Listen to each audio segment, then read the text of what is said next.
சுற்றி தூங்கிக் கொண்டிருப்பவர்களை பார்க்கும்போது சற்று பொறாமையாக இருந்தது.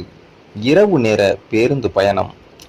தூக்கத்தை கூட வற்புறுத்தி வரவழைக்க வேண்டிய வாழ்க்கையை நினைத்து கொஞ்சம் சலிப்பு தட்டியது. நரகம் என்று வேறொன்றும் இல்லை. தூக்கம் வராத இரவுகள் தான் அவை. தூக்கமற்ற இரவுகளாலே நிறைந்திருக்கிறது என் வாழ்க்கை. இரவு நேரத்து குளிர்காற்றை அனுபவித்தபடி தூங்கிக் கொண்டே பயணிக்க வேண்டும் என்பதே நீண்ட நாள் ஆசை. சிரிப்பு வருகிறதா? வராதா பின்ன? எல்லோருக்கும் வீடு, கார் என கனவுகள் துரத்தும் போது நானோ நல்ல தூக்கம் வேண்டி பகல் கனவு கண்டு கொண்டிருக்கிறேன். தூக்கம் வராதது கூட தற்போது பிரச்சனையே இல்லை. நேர் எதிர் சீட்டில் நடக்கும் லீலைகள். அவளின் பிளந்த மார்பகங்களுக்குள் பாம்பு போல் மெல்ல நுழையும் அவன் கைகளை இருட்டிலும் பளபளக்கும் வாட்சின் மூலம் அறிய முடித்தது. நெருங்கும் அவர்களின் இதழ்களை மெல்லிய இருளிலும் காண முடிந்தது. நெடுநேரமாக அரங்கேறி கொண்டிருக்கிறது கண்மணியை உறுத்தும் இந்த காட்சிகள். ச்சே, என்ன ரோதனை இது! ஆனால் அவர்களை ஒன்றும் சொல்வதற்கில்லை. உடல் என்னும் மாயைப்படுத்தும் பாடு ஒருவரையும் விட்டு வைப்பதில்லையே.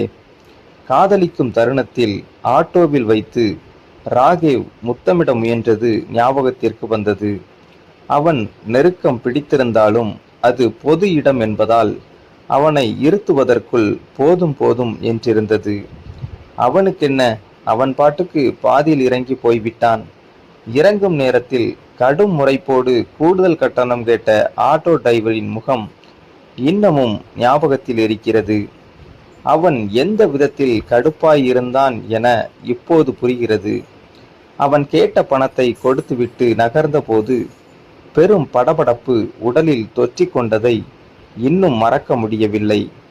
ஏதேதோ ஞாபகங்கள் விடாமல் துரத்தி கொண்டே இருந்தன. ஏனோ ஞாபகம் ஞாபகம் என இன்னும் இன்னும் யோசனைகள் முன்னேறுவதை தவிர்க்க முடியவில்லை. தூக்கம் வராத இரவுகள் பின்னும் நினைவின் இலைகள் சிந்தனை வலையாகிறது. அந்த வலைக்குள் சிக்கிக்கொண்டு தூக்கத்தை இழப்பதும் வாடிக்கையாகிறது. இனி அந்த பக்கம் பார்க்க கூடாது என்று தலையை கவிழ்ந்து கொண்டேன். சிறிது நேரம் கழித்து மடியில் இருந்து சரிந்து விழும் ஹேண்ட்பேக்கை பிடிக்க குனிந்தபோது மினுக்கும் அவளின் வெள்ளை நிற கால்கள் கண்ணில் உறுத்தியது. அவள் சேலை மெல்ல மேலேறுவதை உணர முடிந்தது. இதுவும் அவன் லீலைகளில் ஒன்றாகத்தான் இருக்கும். இது சரிப்பட்டு வராது. கண்களை இறுக மூடிக்கொண்டேன். 2 சீட்டுக்கு முன்னால் இருந்து சிகரெட் வாடை வந்தபடி இருந்தது.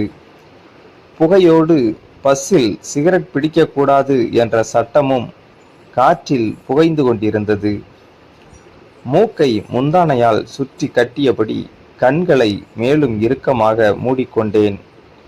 ஏதேதோ நினைவுகள் சுற்றியபடி இருந்தது.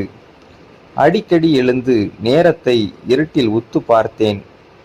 நேரம் நகர்வதாக தெரியவில்லை. சின்னஞ்சிறு வெளிச்சத் துகள்கள் ஊடே நகரும் நகரத்தை பார்த்து கொண்டே இருந்தேன். சில்லென்ற காற்று முகத்தில் அரைந்தது. கூடவே சாரலும். ஆகா, தூக்கம் வராவிட்டால் என்ன? இதோ என் செல்ல மலை. மெல்லிய சத்தமும் நீர்த்துளிகளுமே மலை என்று சொல்லிற்று. எப்போதாவது பக்கத்தில் நகரும் வாகன வெளிச்சம் அது மலைதான் என்பதை உறுதி செய்தது. இடது கை பக்கத்துக்கு ஜாக்கெட் ஈரமாகிக் கொண்டிருந்தது. சட் சட் என ஜன்னல்கள் மூடும் சத்தம். ஏனோ ஜன்னலை சாத்த மனம் வரவில்லை. ஏங்க, ஜன்னலை மூடுங்க, சாரல் அடிக்குது. முன் சீட்டில் இருந்து ஒரு குரல் எரிந்து விழுந்தது. ஏன் சாரல் அடித்தால் என்ன என்று கேட்க நினைத்ததை முழுங்கி சாத்த மனமில்லாமல் ஜன்னலை சாத்தினேன். ஜாக்கெட்டின் ஈரம் குளிர்ந்து போய் இருந்த உடலுக்கு மேலும் குளிரூட்டியது. முந்தானை இழுத்து மூடுகையில் எதாச்சையா கண்கள் அந்த பக்கம் திரும்ப கொஞ்ச நேரத்துக்கு முன் கொஞ்சிக் கொண்டிருந்த இருவரும் ஒருவர் மேல் வாய் பிளந்தபடி உறங்கிக் கொண்டிருந்த காட்சி சிரிப்பேற்படுத்தியது. இந்த காட்சியை போட்டோ எடுத்து பார்த்தால் ஒருவர் மேல் ஒருவருக்கு இருக்கும் ஈர்ப்பு கட்டாயம் குறைந்து போகும் என்று தோன்றிற்று. ச்ச, என்ன யோசனை இது! அவர்களுக்குள் இருக்கும் மோகம் உனக்கேன் கோபத்தை ஏற்படுத்துகிறது? என்னை நானே கோபப்பட்டு கொண்டேன். பொறாமையோ இருக்கலாம். ராகேவ் சிரித்து பேசிய பல நாள் ஆயிற்றே. குழந்தை இல்லை என்கிற வெறுமை ஒருவர் மேல் ஒருவருக்கு கசப்பை அள்ளி வழங்கி கொண்டிருந்தது. காரணம் யார் என்ற போட்டி ஒரு விலகலை ஏற்படுத்தி இருந்தது. ஒருவர் மேல் ஒருவருக்கிருந்த காதல் மலையில் கரையும் புற்று மண்ணாய் கரைந்து கொண்டிருந்தது. குழந்தை என்பது காதலின் அடையாளம்தானே. ஆனால் இங்கே அது சமூகத்திற்கு தன் ஆண்மையையோ பெண்மையையோ உறுதி செய்வதற்கான அடையாளமாகி போனதுதான் வேதனை. கண்களில் தூக்கமின்மையில் எரிச்சல் ஆரம்பித்தது. இரவில் சமைப்பதற்கு முன்பே உறங்கிவிடும் என்னை தூக்கத்தில் எழுப்பி அம்மா தன் மடியில் தூக்கி வைத்து கொண்டு சாப்பாடு ஊட்டியது நினைவுகளில் நிழலாடியது.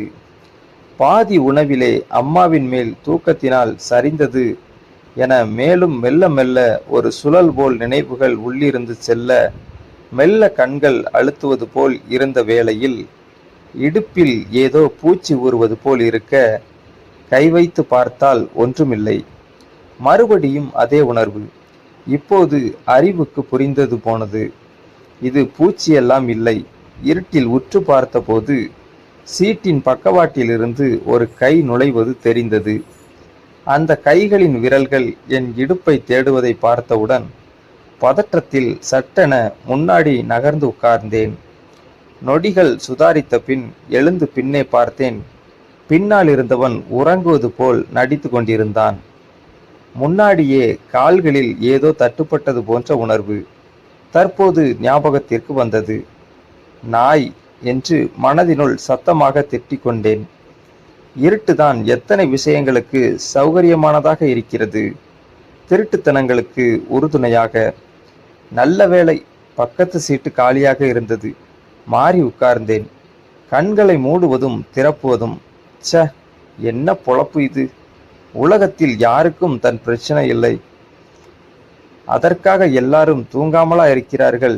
இரவு நேரங்களினால் பிரச்சனைகளை பற்றி யோசித்து யோசித்து இப்போது தூக்கமின்மை என்பதே பெரும் பிரச்சனையாகிவிட்டது.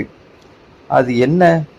பூனையின் மினுக்கும் கண்களைப் போல பளபளக்கும் ஒரு ஜோடி கண்கள் எதிர்பக்கத்து முன் சீட்டில் இருந்தது. பகீர் என்றது அந்த அற்ப பார்வை. தூக்க கலக்கத்தில் விலகி இருந்த மாறாப்பை சரி செய்து கொண்டு நிமிர்ந்து உட்கார்ந்தேன். அந்த கண்கள் மறைவதை உணர முடிந்தது. பேருந்தின் வேகம் மெதுவாக குறைந்து வெளிச்சம் ஒளிர்ந்தது. டீ சாப்பிட்றவங்க இறங்குங்க, 5 நிமிஷம் பஸ் நிற்கும், கரகரக்கும் குரலில் சொல்லி கொண்டிருந்தார் கண்டக்டர்.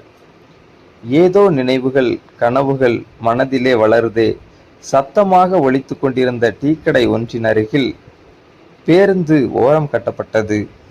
பெரும்பாலான ஆண்களும் ஓரிரண்டு பெண்களும் இறங்கினர். சிலர் பேருந்து நின்றது கூட தெரியாமல் உறங்கிக் கொண்டிருந்தனர். அங்கே ஏற்கனவே 2 பேருந்துகள் நின்று கொண்டிருந்தன. இந்தாப்பா, டீ சாப்பிட்றியா? யாரோ யாரையோ கேட்டுக்கொண்டிருந்தார்கள். நிறுத்தப்பட்டிருக்கும் பேருந்தில் அமர்ந்திருப்பது புழுக்கமாக இருந்தது. ஒரே இடத்தில் நீட்டியபடி இருந்ததில் கால்கள் மரத்து போயிருந்தன.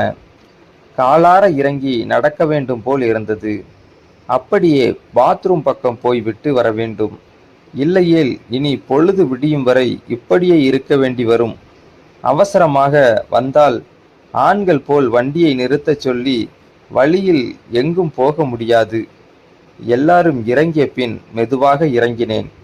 சுத்தி முத்தி தேடியதில் எங்கும் கழிவறை இருப்பதற்கான அடையாளமே தெரியவில்லை. வாகன வெளிச்சம் ஒன்று நகர்ந்த போது நின்றிருந்த பேருந்தின் பின்னால் அமர்ந்திருந்த 2 பெண்மணிகளின் புட்டங்கள் அப்பட்டமாய் தெரிந்தன. பக்கென்று இருந்தது. வந்த சிறுநீர் உள்ளிழுத்து கொண்டது போல் இருந்தது.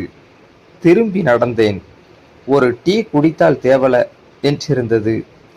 டீ கடையை சுற்றி அங்கும் இங்கும் சுற்றிலும் பெண்கள் இருக்கிறார்களா என்பதை பற்றியெல்லாம் கவலையற்று சில ஆண்கள் சிறுநீர் கழித்து கொண்டிருந்தனர். 2 பெண்கள் அவர்களின் கூட வந்த ஆண்களுடன் நின்று டீ குடித்து கொண்டிருந்தனர். அங்கே தொப்பையை சாய்த்து கொண்டு நின்றிருந்த ஆண்களும் குடித்து சிகப்பேறி போய் கிடந்த அவர்களின் கண்களும் வயிற்றில் புளியை கரைத்தன. டீக்கடை நோக்கி நகர்ந்த கால்களை மொய்க்கும் சில கண்கள். டீ கட்டாயம் சாப்பிட்டே ஆக வேண்டுமா என்ன? டீ குடிக்க மனமில்லாமல் இடத்தில் வந்து அமர்ந்தேன். பஸ் ஒன்று உள்ளே நுழைந்து கொண்டிருந்தது. கண்ணே கலைமானே என ராஜா இப்போது தாலாட்டு பாடிக்கொண்டிருந்தார். கண்டக்டர் விசில் சத்தம் கேட்டது. ஒவ்வொருவராக பேருந்தில் ஏறினர். தாண்டிச் செல்லும் ஒவ்வொரு ஜோடி கண்களும் சில நொடிகள் எண்ணில் உற்று சென்றது. வேண்டுமென்றே தொடைகளை உரசிச் செல்லும் சில கால்களை மிதிக்க வேண்டும் என்று தோன்றியது. லேசாக நகர்ந்து கொண்டேன். கடைசியாய் தாண்டிச் செல்பவனிடமிருந்து வந்த மதுவின் வாசனை மூக்கை நெருடியது. ஒரு நொடி வயிற்றை புரட்டியது. இந்த கணவன் கவனிக்காத மனைவியின் ஏக்கத்தை முழுவதும் பார்க்க அடுத்த பார்ட்டை பார்க்கவும்.